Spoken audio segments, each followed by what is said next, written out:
The morning sun cast long shadows across the Naval Special Warfare Compound in San Diego as Sarah Chun walked through the gates for what everyone assumed would be another routine day. At 5 feet 4 inches tall and weighing barely 125 pounds, she moved with the quiet efficiency of someone who had learned early in life that being underestimated could be an advantage.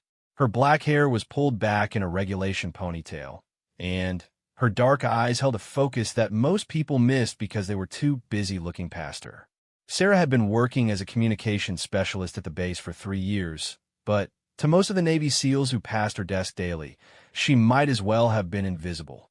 They saw a small Asian woman in a crisp uniform who processed their radio requests and filed their after-action reports. They didn't see the daughter of a Marine Corps colonel who had grown up on military bases around the world. They didn't know about the black belt in Taekwondo she'd earned at 16, or the marksmanship trophies that filled her childhood bedroom. They certainly didn't know about the nights she spent at the base gym, long after her shift ended, training with weights that would challenge men twice her size. The truth was Sarah had applied for SEAL training twice and been rejected both times. Not because she couldn't meet the physical standards, she could run faster and longer than many of the men who were accepted. Not because she lacked the mental toughness. Her psychological evaluations were exemplary. She was rejected because of politics, because of quotas, because of a dozen bureaucratic reasons that had nothing to do with her ability to serve. So she had taken the communications job and waited, knowing that sometimes the best opportunities came disguised as routine assignments. Lieutenant Commander Mike Rodriguez noticed her more than most, mainly because she was the only person in the communications department who never needed to ask him to repeat himself when he called in mission reports. Her Spanish was flawless when they worked with Colombian forces. Her Arabic was better than the official translators when they coordinated with Middle Eastern allies, and she seemed to anticipate what information he needed before he asked for it.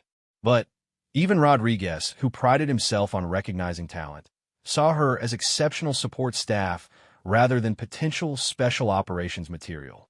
The call that would change everything came at 0347 hours on a Tuesday morning in October. Sarah was pulling a night shift when the encrypted satellite phone rang with an emergency frequency she had never heard before. The voice on the other end was strained, speaking in rapid-fire code that she decoded automatically in her head. Team 7 was in trouble. Deep trouble. They had been inserted into a mountainous region along the Afghanistan-Pakistan border 3 days earlier, tasked with gathering intelligence on a high-value target who was reportedly planning attacks against American forces. It was supposed to be a simple reconnaissance mission, get in, observe, get out. But intelligence had been wrong about the target's security situation. What they expected to be a small compound with minimal guards turned out to be a heavily fortified position with nearly 200 fighters. Team 7 had been spotted during their initial reconnaissance. Now they were trapped on a rocky outcrop with limited ammunition, no extraction route, and enemy forces closing in from 3 sides. Their regular communications equipment had been damaged in the initial firefight, leaving them with only a backup radio with limited range. They needed immediate support, but the nearest friendly forces were more than 12 hours away. Sarah listened to the broken transmissions coming through the static, her mind automatically calculating distances, response times, and available assets. The team leader, Chief Petty Officer James Walker, was trying to maintain composure in his reports, but she could hear the tension in his voice. They had wounded men and were running low on everything that mattered in a firefight. She immediately contacted the duty officer, but the response was exactly what she expected and feared. No assets were available for immediate extraction. The nearest helicopter support was committed to another mission. Fast movers were grounded due to weather. The best they could do was request support from Allied forces in the region, but that would take time they didn't have. Sarah stared at the communications board, watching the red lights that indicated Team 7's weakening signal. In the military, there were protocols for everything, chains of command that had to be followed, procedures that existed for good reasons. But sometimes protocols got good people killed. She thought about her father, Colonel Chun, who had taught her that leadership wasn't about rank or position. It was about taking responsibility when no one else would. She thought about the months she had spent studying every aspect of special operations, preparing for opportunities that never came. And she thought about 7 men who were going to die unless someone did something the book said couldn't be done. The decision, when it came, felt inevitable. Sarah began working the radio frequencies, reaching out to contacts she had developed during her years of handling communications for dozens of missions. She knew which pilots could be trusted to bend rules, which ground commanders would respond to urgent requests without waiting for official authorization, and which support units had equipment that officially didn't exist. Her first call was to Captain Maria Santos, a helicopter pilot she had worked with on several previous missions. Santos was known for her willingness to fly in conditions that grounded other pilots, and she had a reputation for getting teams out of impossible situations. The problem was, Santos was currently at a forward operating base more than 200 miles away, and her helicopter was scheduled for maintenance. Santos, this is Chun at Coronado. I've got 7 SEALs about to be overrun, and nobody's coming to help them. The response came back immediately. Chun, you know I'd fly through hell for those guys, but I'm grounded. My bird's got engine problems, and maintenance says it'll be at least 6 hours before she's airworthy. Sarah had expected that answer, but she also knew Santos well enough to recognize the frustration in her voice. What if the engine problems weren't as bad as maintenance thinks? There was a long pause before Santos replied. That would be a pretty big gamble, Chun. If the engine fails during a combat extraction, we lose more than just the original team. I know, but if we don't try, those 7 men are dead by morning. Another pause. Give me 20 minutes to have a very unofficial conversation with my crew chief. If he thinks we can make it, we'll launch without clearance and sort out the paperwork later. Sarah's second call was to Staff Sergeant Tommy Kim, a forward air controller she had met during a joint training exercise 6 months earlier. Kim was currently attached to a Special Forces unit operating about 50 miles from Team 7's position. He didn't have the authority to launch a rescue mission, but he had something almost as valuable: accurate intelligence about enemy positions in the area. Kim, this is Chun. I need everything you know about the ridge system east of Checkpoint Alpha 7. Kim's voice was cautious. Chun, that's outside our operational area. Why are you asking? Because I've got 7 SEALs trapped there, and the cavalry isn't coming. The line went quiet for several seconds. Jesus, Sheng, that whole area is crawling with bad guys. We've been watching them move equipment and personnel in there for the past week. If your boys are trapped on the ridge, they're surrounded by at least 50 fighters, maybe more. 52, according to the latest count Kim could provide. 52 enemy fighters with automatic weapons, rocket-propelled grenades, and the high ground advantage, against 7 SEALs with limited ammunition and at least 2 wounded men. Sarah's third call was the most difficult. She contacted Master Chief David Sullivan, the senior enlisted advisor for Naval Special Warfare Group 1. Sullivan had been a SEAL for over 20 years, and his opinion carried weight throughout the special operations community. He was also someone who had reviewed and rejected her applications for SEAL training. Master Chief, this is Petty Officer Chun. I need to brief you on an urgent situation involving Team 7. Sullivan's response was predictably gruff. Chun, if this is about Team 7's mission, that's above your clearance level. Transfer me to the duty officer. Sir, with respect, the duty officer is aware of the situation, and there are no assets available for extraction. Team 7 is going to be overrun unless we do something unofficial. Unofficial. Sullivan's voice sharpened. Chun, you're a communications specialist, not an operations planner. Your job is to relay messages, not develop rescue missions. Sarah took a deep breath, knowing that her next words would either open doors or end her military career. Master Chief, you're right. I'm a communications specialist, which means I know exactly how long it takes to coordinate official support, and I know we don't have that time. Those 7 men trained for years to be SEALs. They've served their country in dozens of missions. They deserve better than dying because we followed procedures instead of doing what's right. The silence stretched for nearly 30 seconds before Sullivan spoke again. What do you have in mind, Chun? For the next hour, Sarah worked with Sullivan to coordinate an unauthorized rescue operation using assets that weren't supposed to be available and personnel who weren't supposed to be involved. Santos agreed to fly despite her helicopter's mechanical issues.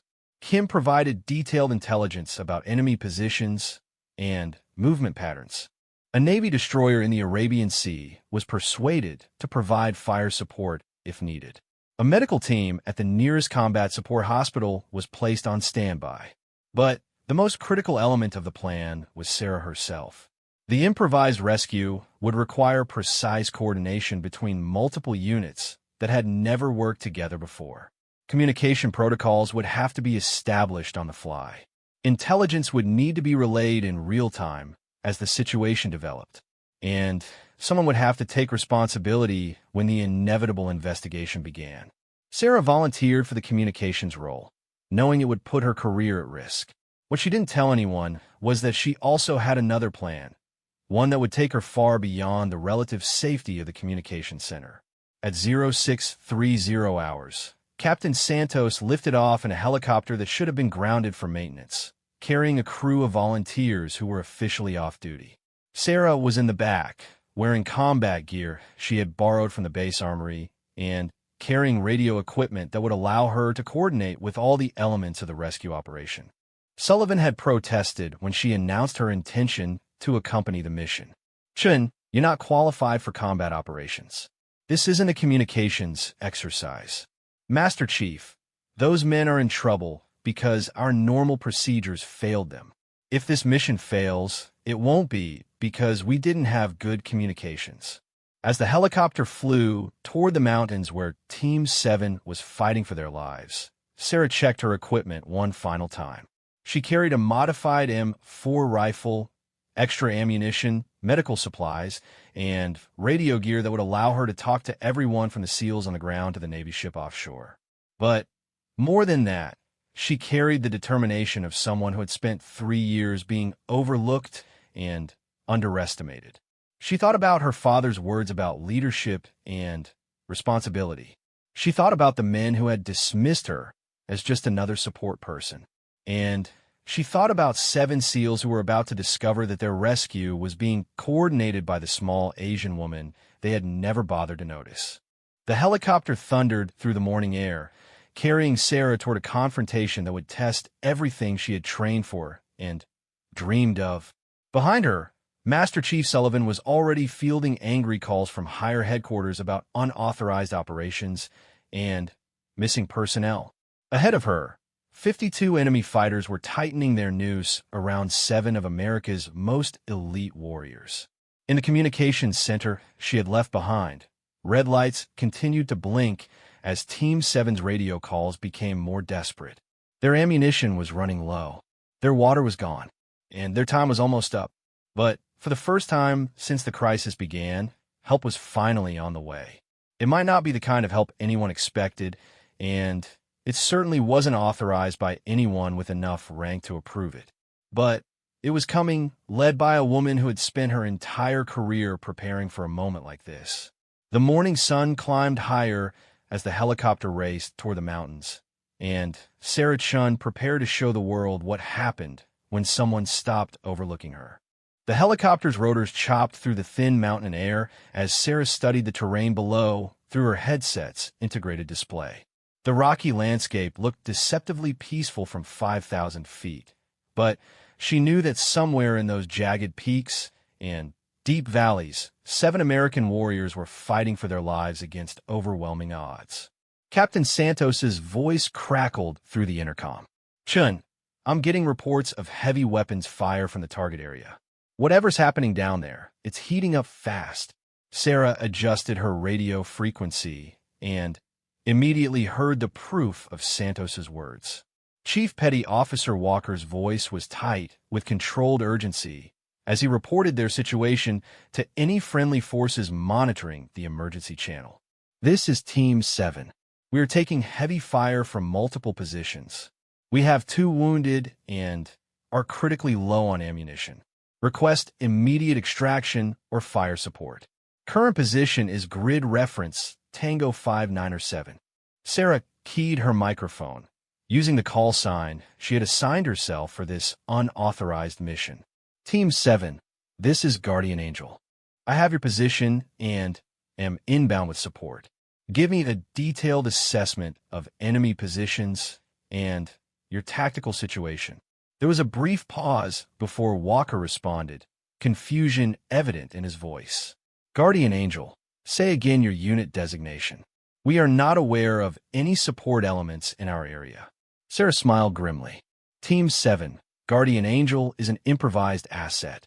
We'll explain the details later. Right now, I need to know exactly what you're facing so we can get you out of there. The tactical picture Walker painted was grim, but not hopeless.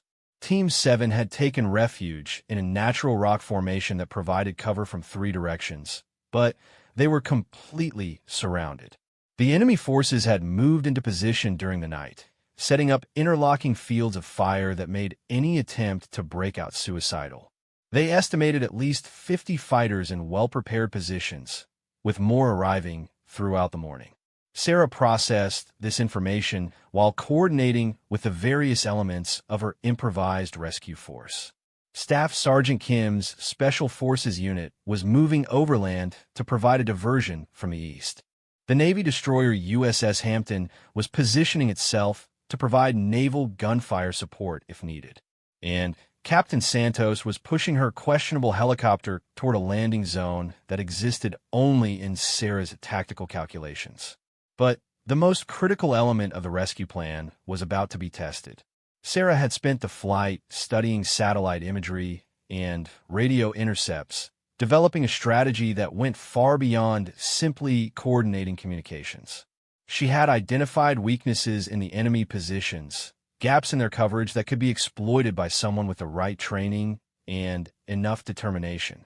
Santos, I need you to drop me at landing zone Alpha, then extract to a safe distance and wait for my signal. The pilot's response was immediate and predictable. Negative, Chun. I'm not dropping you into a combat zone. You're communications, not infantry. Sarah had expected this argument. Santos, Team 7 needs someone on the ground who can coordinate close air support and direct the naval gunfire. I'm the only person on this bird qualified to do that job. It was a carefully constructed half-truth. Sarah was indeed qualified to coordinate fire support. She had completed the training during her time as an enlisted Marine before transferring to the Navy. But her real plan involved much more than calling in artillery strikes. Chun, even if you can handle the fire support coordination, you'll be going in alone against 50-plus hostiles. That's not tactics, that's suicide. Not alone, Sarah replied, checking her equipment one final time. I'll have 7 of the best trained warriors in the world watching my back once I reach their position. Santos executed the approach to landing Zone Alpha with the skill that had made her reputation among special operations forces. The small clearing was barely large enough for the helicopter, surrounded by rocks that would provide concealment, but also limit escape routes. As the aircraft settled into a hover 3 feet above the ground, Sarah grabbed her gear and prepared to step into what military planners would later describe as an impossible tactical situation. Guardian Angel going groundside, she announced over the radio. Santos, clear the area and stand by for extraction coordinates. Sarah hit the ground running, immediately seeking cover behind a boulder as the helicopter pulled away. The silence that followed seemed unnatural after hours of rotor noise, broken only by the distant sound of gunfire from Team 7's position about 800 meters to the north. She checked her radio equipment and weapon, then began moving toward the sound of battle. The terrain was rougher than the satellite photos had indicated, with loose rock and hidden crevices that could easily turn an ankle or worse. But Sarah had grown up hiking in mountains around the world, following her father to duty stations from Colorado to Korea to Germany. She knew how to move quietly over broken ground, how to use shadows and terrain to avoid detection. The first enemy position she encountered was exactly where her analysis had predicted it would be. Two fighters with AK-47 rifles were dug in behind a low stone wall, positioned to cover the southern approach to Team 7's refuge. They were focused entirely on the SEAL's position, never thinking to watch for threats from behind. Sarah had trained for moments like this since she was 12 years old, practicing with her father's weapons on military ranges around the world. She had competed in marksmanship competitions throughout high school and college, winning trophies that her peers never saw because they were stored in closets rather than displayed on mantles. She understood how to control her breathing, how to account for wind and elevation, how to make shots that most people considered impossible. The engagement lasted less than 10 seconds. Two precise shots from her M4 rifle eliminated the enemy position before either fighter realized they were under attack. Sarah immediately moved to a new location, knowing that the sound of gunfire would bring others to investigate. Team 7, this is Guardian Angel, she radioed. I have engaged enemy positions south of your location. Be advised, I am maneuvering to link up with your element. Walker's response carried surprise and concern.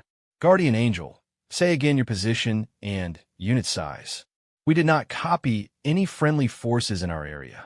Team 7, Guardian Angel, is a single operator providing tactical support.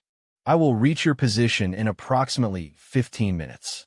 The radio went silent for several seconds before Walker came back on the air. Guardian Angel, did you say single operator?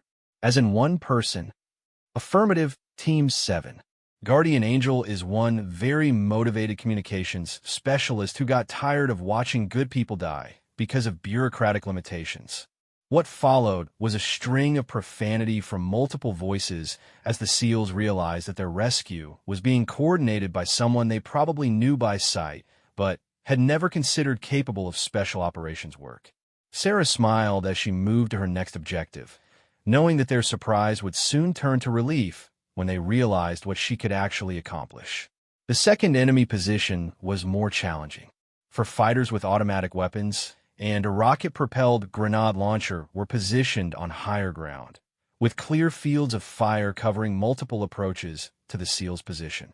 Sarah couldn't engage them directly without exposing herself to return fire from other positions, so she decided to use the tactical advantage that had made her invisible for 3 years, the fact that nobody expected her to be there. She worked her way around the position using a route that would have been impossible for a larger person, crawling through spaces between rocks that barely accommodated her small frame. The enemy fighters were so confident in their security that they had positioned themselves facing outward, never considering the possibility of attack from behind and below. Sarah used hand grenades for the second engagement, rolling 2 fragmentation devices up the slope before the fighters realized what was happening.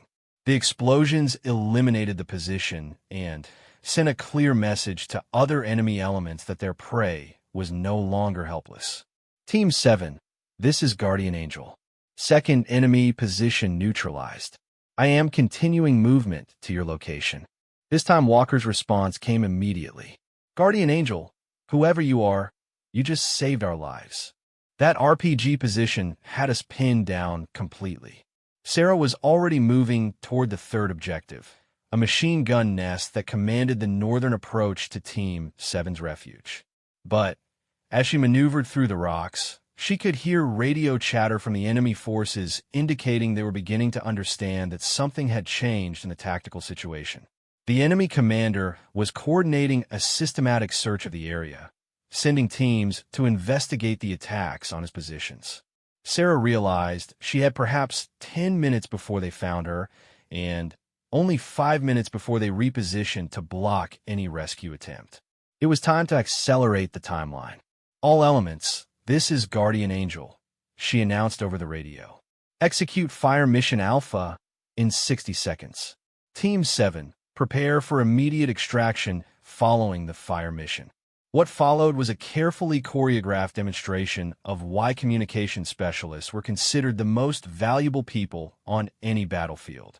Sarah had spent the previous hour establishing radio contact with every available fire support asset within range of the target area. Now she called in simultaneous strikes from naval gunfire, close air support, and artillery that turned the mountain ridge into what Marines called a parking lot. The USS Hampton's 5-inch guns arrived first, sending high-explosive shells into predetermined coordinates that Sarah had calculated during her approach. The naval gunfire was followed immediately by airstrikes from F-18 Super Hornets that had been diverted from another mission. Finally, artillery from Kim's Special Forces unit added precision fires to eliminate specific targets that had survived the initial bombardment. For 3 minutes, the mountain shook with explosions as months of careful intelligence gathering and years of tactical training converged on a few hundred meters of Afghan terrain. When the smoke cleared, most of the 52 enemy fighters were no longer a threat, and the survivors were too stunned to mount effective resistance. Team 7, this is Guardian Angel. Your extraction is inbound. Prepare for immediate movement to Landing Zone Bravo. Captain Santos brought the helicopter in low and fast, using terrain masking to avoid any remaining enemy fire. Sarah reached Team 7's position just as the aircraft touched down, finding 7 of America's most elite warriors staring at her with expressions that ranged from amazement to disbelief. Chief Walker was the first to speak. You're the communications girl from Coronado, the one who processes our radio requests. Sarah smiled as she helped load the wounded SEALs into the helicopter. That's right, Chief. I'm also the girl who just coordinated your extraction using assets that officially don't exist and procedures that aren't in any manual. As the helicopter lifted off with Team 7 aboard, Sarah looked back at the smoking ruins of the enemy positions. In the space of 2 hours, she had accomplished what conventional military planning said was impossible. The successful extraction of a surrounded special operations team using improvised resources and unauthorized personnel. But she also knew that the real challenge was just beginning. Military bureaucracy moved slowly, but it was thorough and unforgiving when it came to people who operated outside established procedures. Within hours, she would be facing investigations, disciplinary hearings, and quite possibly court-martial proceedings. The helicopter turned toward friendly territory, carrying 8 people who had started the day as strangers but were now bound together by shared combat experience. Team 7 would survive to fight another day because someone they had overlooked decided that following orders was less important than saving lives. And Sarah Chun, the small Asian woman who had spent 3 years being invisible, had just announced her presence to the entire special operations community in the most dramatic way possible. The flight back to base was quiet except for the steady thrum of helicopter rotors and the occasional radio check with air traffic control. Sarah sat across from the 7 SEALs she had just helped rescue, watching their faces as they processed what had happened. Chief Petty Officer Walker kept staring at her like he was seeing a completely different person than the communications specialist he had walked past countless times without a second thought. Hospital Corpsman Second Class Rodriguez was treating the team's wounded members. A bullet grazed on Petty Officer Martinez's shoulder and shrapnel wounds on Petty Officer Thompson's leg. Both men would recover fully, but without the extraction, they would have bled out in those mountains within hours. Chun, Walker finally said, his voice carrying a mixture of gratitude and confusion. I need to understand what just happened back there. You're not qualified for combat operations. You don't have clearance for tactical planning. And you sure as hell don't have authorization to coordinate naval gunfire and close air support. Sarah checked her radio equipment before responding. The investigation would begin the moment they landed, and she wanted to make sure all communications had been properly logged. Chief, you're absolutely right. I don't have authorization for any of what I just did. In about 30 minutes, I'm going to be arrested and charged with enough violations to put me in military prison for the next decade. Then, why did you do it? The question hung in the air as Sarah considered her answer.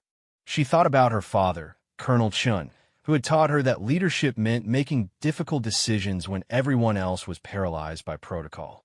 She thought about the months she had spent studying special operations procedures, preparing for opportunities that never came through official channels. And She thought about the simple fact that 7 good men would be dead right now if someone hadn't been willing to ignore the rules. Chief, I've been trying to become a SEAL for 3 years. I've met every physical standard, passed every psychological evaluation, and scored higher on tactical assessments than half the men who get accepted. But I kept getting rejected for reasons that had nothing to do with my ability to do the job. Walker nodded slowly. Politics. Politics, Sarah agreed. So I took the communications job and waited for a chance to prove that the evaluations were wrong. When I heard your team was in trouble, I realized that chance had arrived. I could either follow procedures and watch you die, or I could do what needed to be done and face the consequences later. Petty Officer Martinez, despite his wounded shoulder, managed a weak smile. Chun, that's the most SEAL thing I've heard from anyone who isn't actually a SEAL. The helicopter began its descent toward the Naval Special Warfare Compound, and Sarah could see the cluster of vehicles waiting on the landing pad. Military police, senior officers, and what appeared to be investigators from Naval Criminal Investigative Service. Her unauthorized rescue mission had been successful, but the bureaucratic reckoning was about to begin. Captain Santos's voice crackled through the intercom. Chin, looks like you've got a welcoming committee down there. Want me to divert to another airfield? Sarah smiled at the offer, knowing that Santos was only half joking. Negative, Captain. Let's get this over with. As the helicopter touched down, Sarah watched the official reception unfold exactly as she had expected. Master Chief Sullivan approached the aircraft with 2 NCIS agents and a Navy lawyer, their expressions ranging from concerned to professionally neutral. Behind them, she could see Commander Patricia Hayes, the base operations officer who would be responsible for conducting the initial investigation. But what surprised her was the presence of Rear Admiral David Marcus, the commanding officer of Naval Special Warfare Group 1. Flag officers didn't usually involve themselves in disciplinary matters involving enlisted personnel, especially not petty officers who had just violated half the regulations in a uniform code of military justice. Team 7 exited the helicopter first, with the wounded members immediately transferred to medical personnel for treatment. Sarah gathered her gear and prepared to face what would probably be the end of her military career, when Chief Walker did something unexpected. He stopped directly in front of Master Chief Sullivan and spoke loud enough for everyone on the landing pad to hear. Master Chief, I want to submit a formal statement regarding the actions of Petty Officer Chun during today's rescue operation. Sullivan looked uncomfortable. Chief, any statements regarding Petty Officer Chin's actions will need to be given to the investigating officers. Roger that, Master Chief. But I want to make sure my position is clear from the beginning.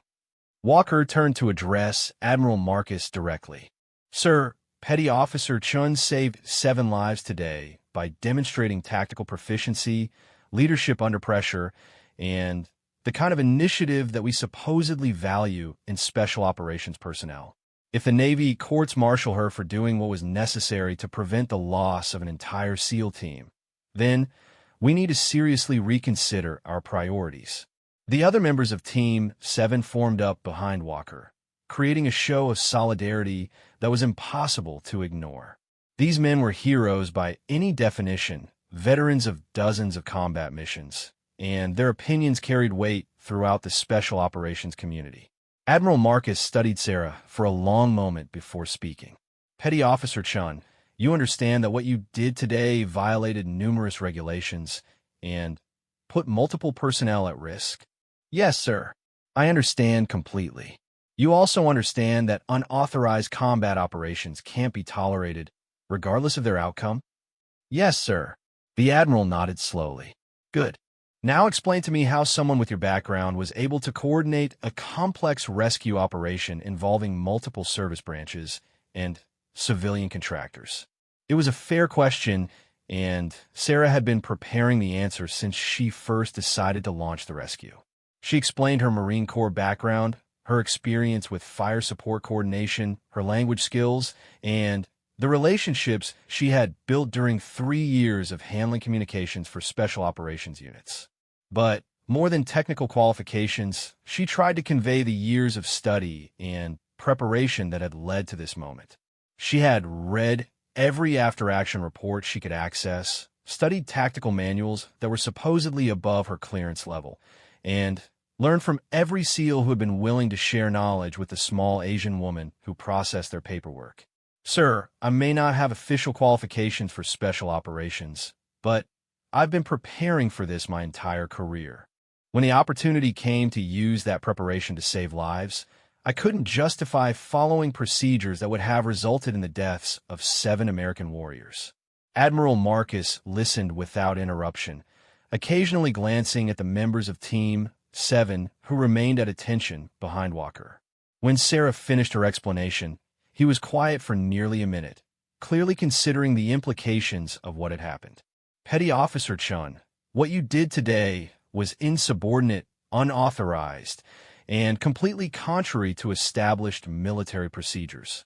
Sarah felt her stomach sink as she prepared for the formal charges that would end her military career.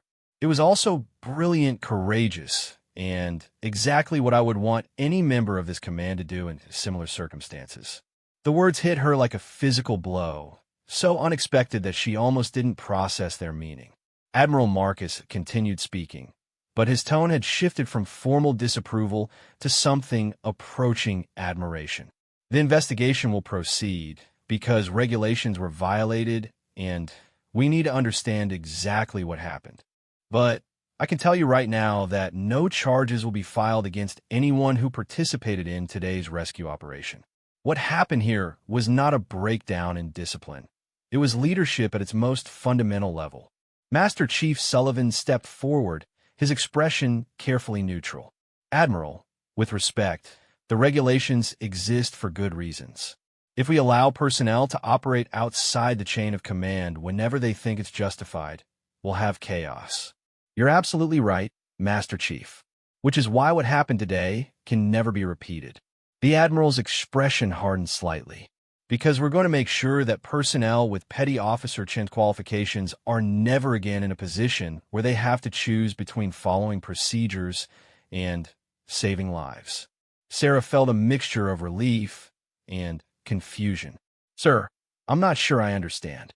Admiral Marcus smiled for the first time since the helicopter had landed.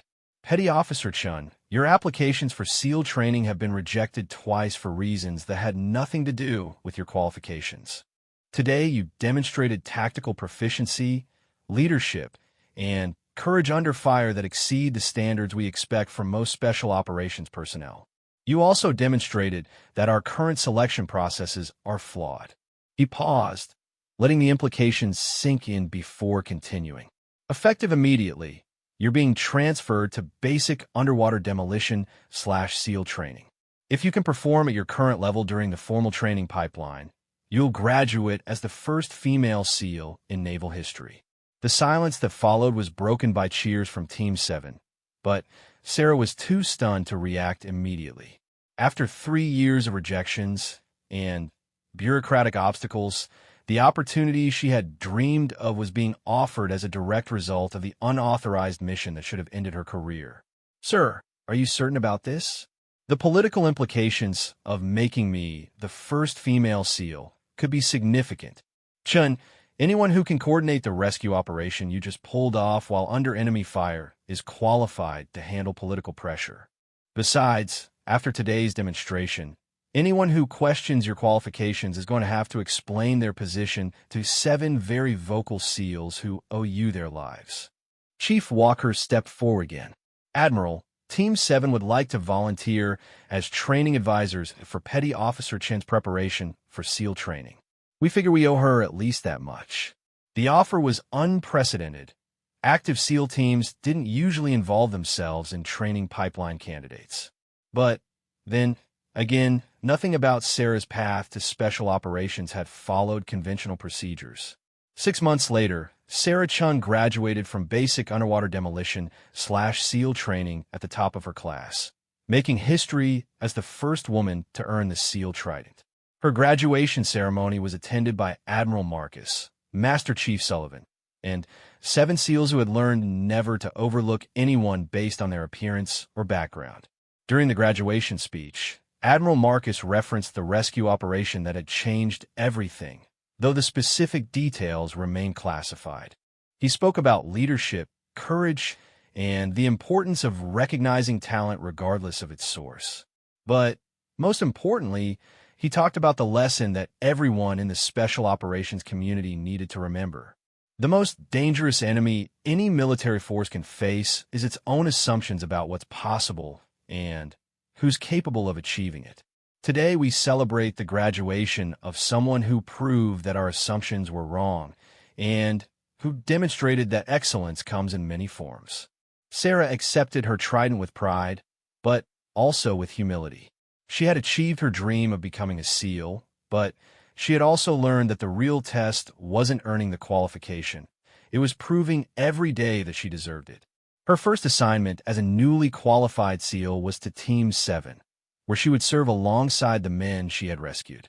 The circular nature of the assignment wasn't lost on anyone involved, especially Chief Walker, who had been promoted to Senior Chief, partly based on his leadership during the rescue operation. "Chun," he said during her first team meeting, "I need you to understand something. You're not here because we feel grateful or because the Admiral wants to make a political statement. You're here because you've already proven you can do this job better than most people who've been doing it for years." The other team members nodded in agreement, their acceptance based not on politics or social engineering, but on demonstrated performance under the most demanding circumstances possible. As Sarah settled into her new role, she often thought about the morning when everything changed. The emergency call that had come in at 0347 hours, the decision to launch an unauthorized rescue, and the moment when she stopped being invisible to the people around her. The small Asian woman who had once processed radio requests and filed after-action reports was now writing her own reports, leading missions, and training the next generation of special operations personnel.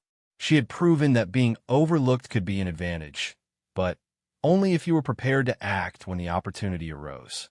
And somewhere in the mountains of Afghanistan, there was a ridge where 52 enemy fighters had learned the same lesson that the SEAL community was still absorbing, that assumptions about capability based on appearance or background could be not just wrong, but fatally wrong. Sarah Chun had spent 3 years being underestimated by everyone around her. But when 7 American warriors needed someone to save their lives, she had transformed that invisibility into the most powerful weapon of all, the element of surprise wielded by someone who refused to accept limitations imposed by other people's expectations. The girl who everyone overlooked had become the woman no one would ever overlook again.